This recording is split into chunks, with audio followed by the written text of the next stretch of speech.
મહીસાગર જિલ્લામાં આફતનો વરસાદ, ઠેર ઠેર વૃક્ષો થયા ધરાશાયી, વીજપોલને પણ થયું નુકસાન।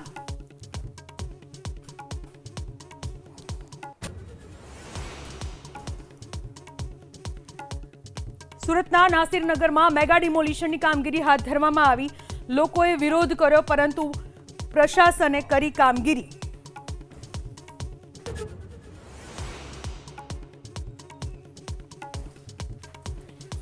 મહીસાગર જિલ્લામાં આફતનો વરસાદ, ઠેર ઠેર વૃક્ષો થયા ધરાશાયી, વીજપોલને પણ થયું નુકસાન।